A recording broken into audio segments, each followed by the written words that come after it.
Assalamualaikum warahmatullahi wabarakatuh. Saat ini kami berada di depan Ma'had Tahfidzul Quran Markas Iqra, tepatnya di daerah Jeruk Sawit, Gondangrejo, Karanganyar. Sebagai salah satu pondok pesantren tahfidz di Kota Solo, kami selalu berkomitmen untuk memberikan pendidikan yang terbaik buat para generasi penerus bangsa. Hari ini kita akan mengajak Anda melihat secara langsung bagaimana sekolah ini, pondok pesantren ini bekerja sama dengan orang tua untuk membentuk karakter dan kepribadian seorang santri. Untuk mengetahui lebih dalam bagaimana sekolah ini dapat dirasakan terutama dari sudut pandang orang tua, maka hari ini kami akan mengajak Anda melihat secara langsung wawancara eksklusif bersama wali santri. Ikuti kami terus perjalanan menuju rumah wali santri.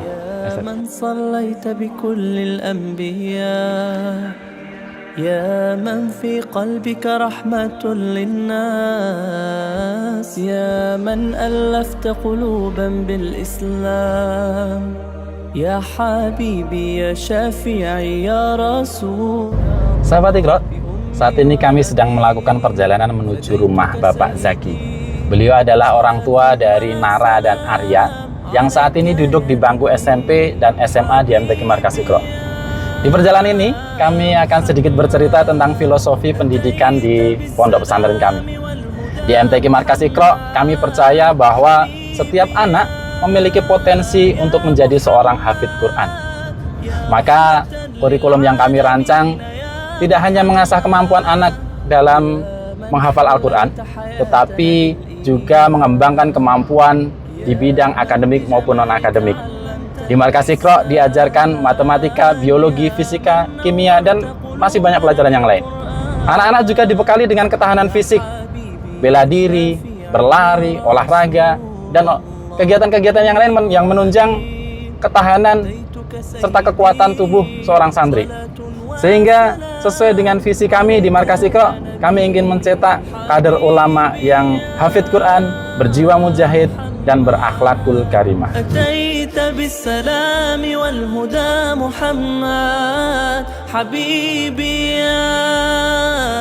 Teman-teman, sahabat Iqra, sebentar lagi kita akan tiba di kediaman Bapak Zaki.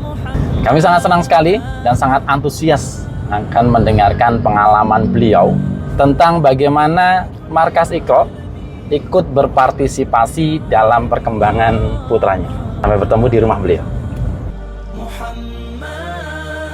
Rahmatul lil alamin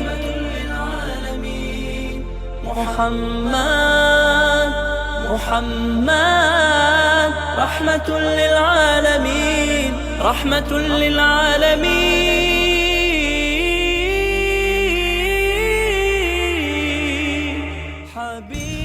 Sahabat Iqra, alhamdulillah kita sudah tiba di kediaman Bapak Zaki. Sebentar lagi kita akan melihat pandangan, tanggapan serta testimoni beliau mengenai Markas Iqra. Ikuti kami wawancara bersama beliau. Muhammad ya rahmatan lil alamin ya Muhammad habibi ya Muhammad ataita bis salam wal huda Muhammad habibi ya Muhammad. Baik, bismillahirrahmanirrahim. Sahabat Iqra, alhamdulillah kita sudah bersama dengan Bapak Zaki. Pak Zaki, assalamualaikum Pak Zaki. Waalaikumsalam. Mana sehat Pak? Alhamdulillah.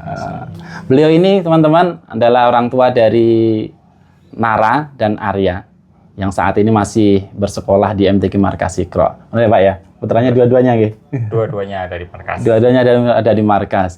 Ini Pak Zaki, kita mau ngobrol-ngobrol sebentar nih terkait apa ya, pengalaman Bapak sebagai orang tua lah gitu ceritanya gitu. Oke, kalau boleh lah nanti kita sharing-sharing sebentar. Gitu.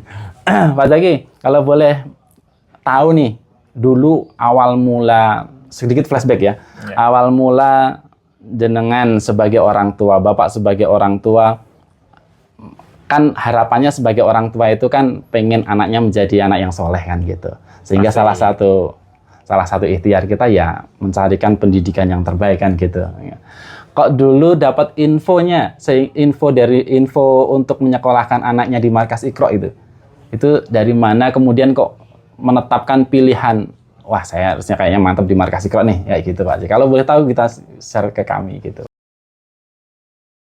Yang pertama, saya sama istri itu ingin memberikan anak itu pengalaman memilih pondok. Jadi sebelum kelulusan tuh kami memberikan anak waktu dan kami membersamai anak untuk datang ke tiap pondok.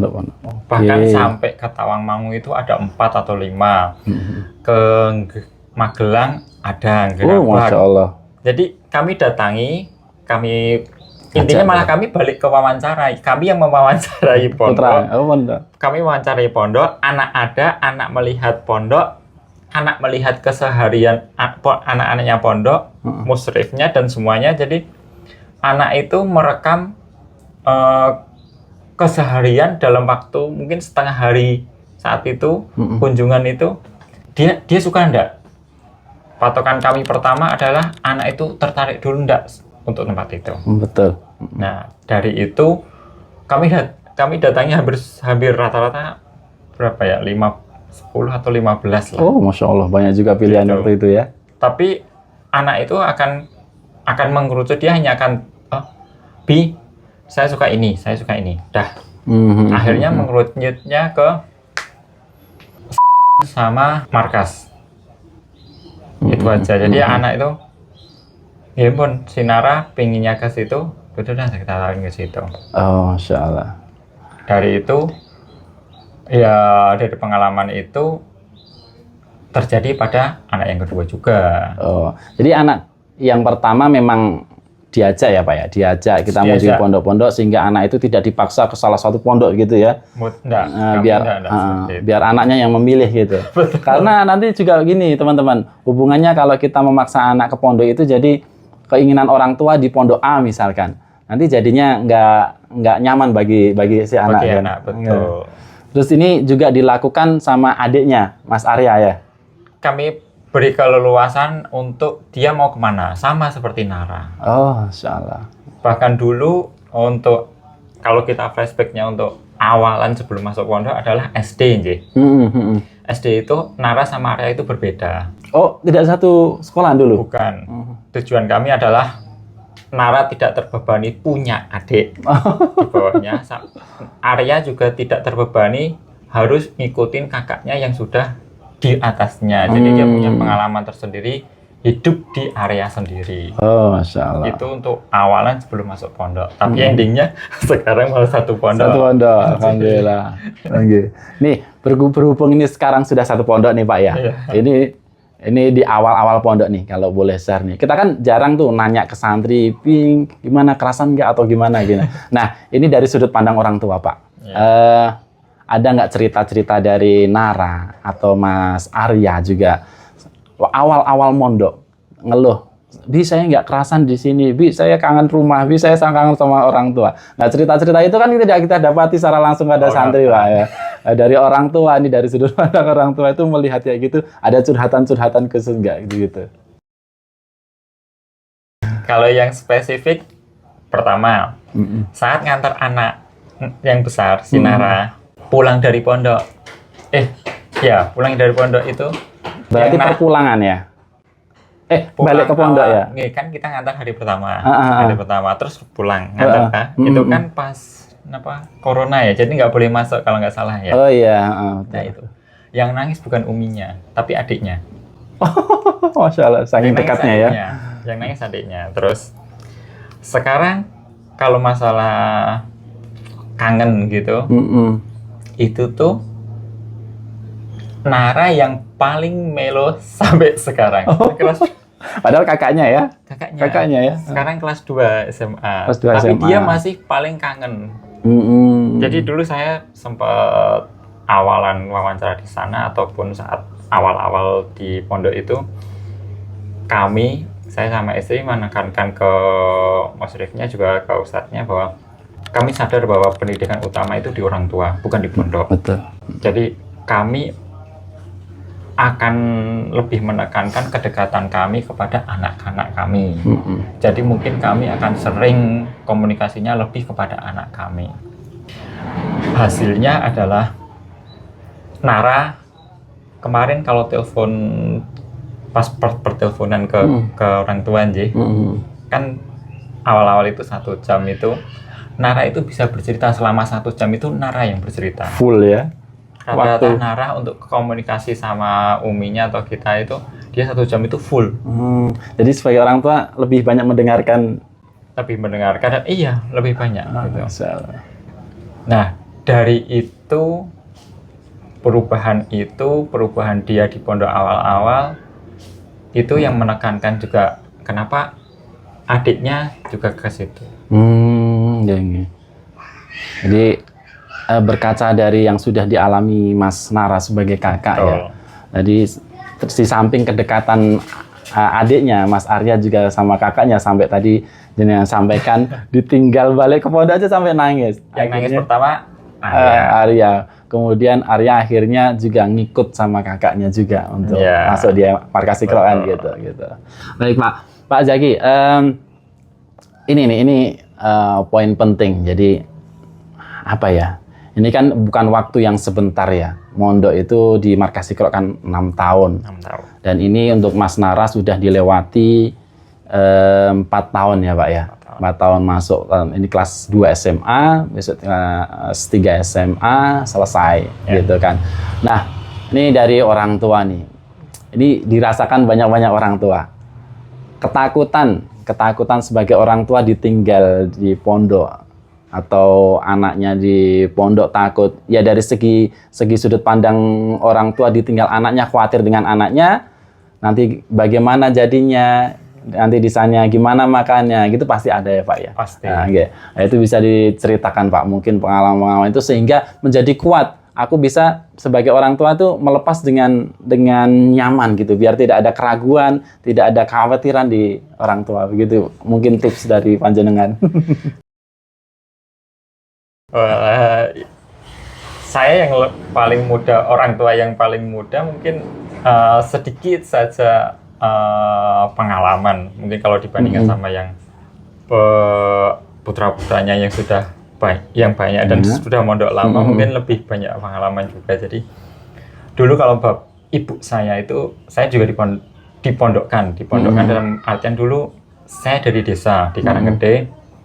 Saya dilepas habis SD itu di Solo. Jadi jarak dari Karanggede ke Solo itu kan sekitar 30-45 kilo. Iya, betul. Itu jauh. Jadi ibu itu sama bapak, ibu saya jadi bilangnya gini.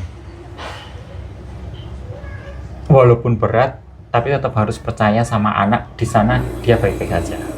Insya Allah. Memang berat hal itu, memang khawatir dan yang lainnya macem. Jadi tapi memang harus percaya bahwa dia bisa, dan dia insya Allah baik-baik aja, pasrah sama Gusti Allah, sama Allah, minta ya Allah lindungi sama anak-anak kami. Seperti itu.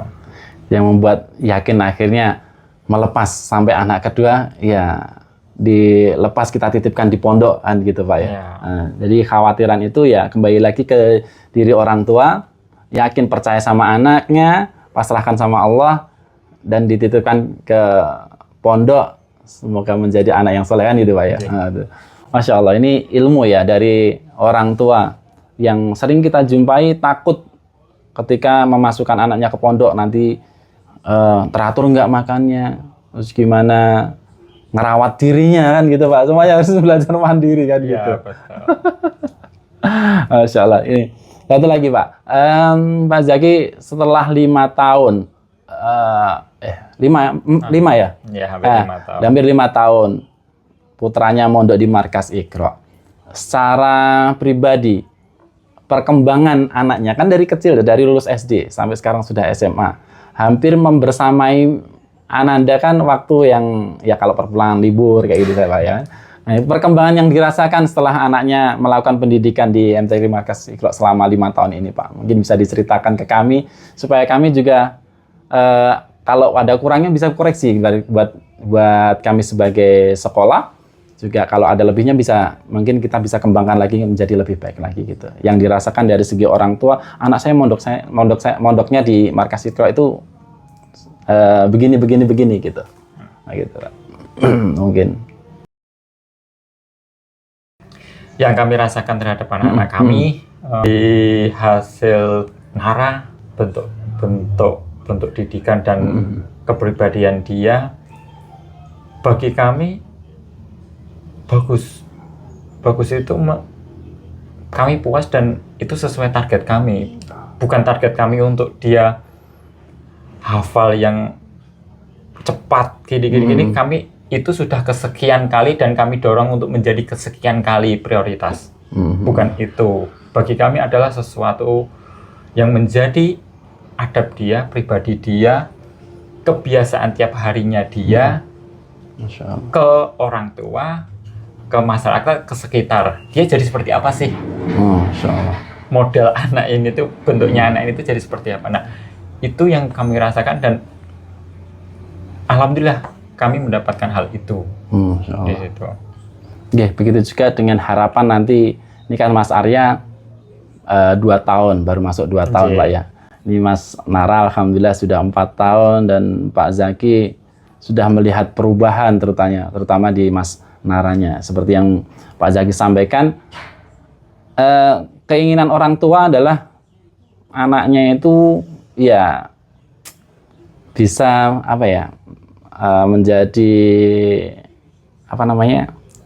pengabdiannya kepada orang tua, adabnya kepada orang tua, kepada musyrikh, kepada ustadz, masyarakat, itulah yang paling utama ya Pak ya, tentunya. Itu yang paling utama.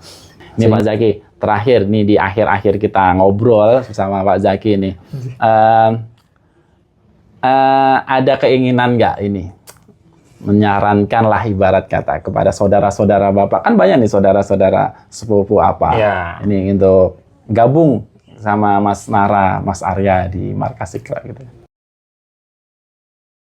Dari awal malah sebenarnya dari awal anak kami yang pertama Nara itu banyak saudara laki-lakinya dia sepupu itu memang ikut mendaftar juga. Jadi saat kami cari pondok itu kami ngajak mereka. Oh, bareng-bareng gitu ya? Iya, bahkan sampai dulu kami bawa mobil Hijet 1000 itu kan kecil.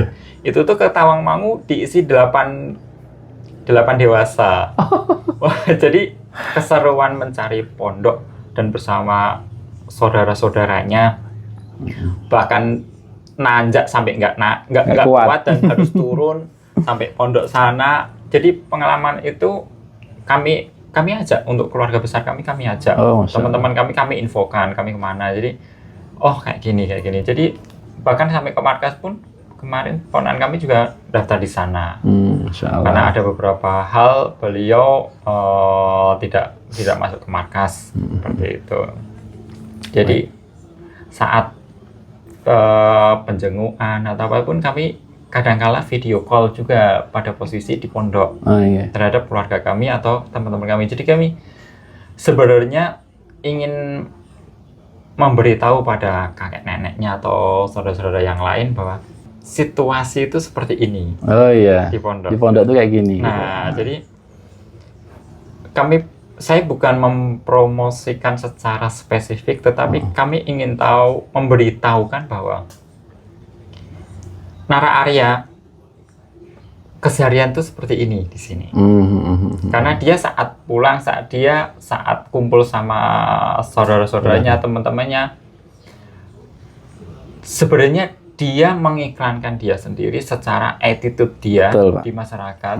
Kalau dia orangnya seperti ini, maka orang akan ketahui juga bahwa kebiasaan di pondok dia seperti apa. Betul sekali. Secara tidak langsung gitu. Intinya kalau kita kayak berdakwah atau apa, tunjukin aja kebiasaan kita, udah pun itu aja.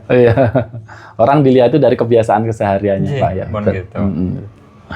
Kalau kesehariannya bergaul dengan orang baik, ya insya Allah pribadi-pribadi yang lain juga ikut baik.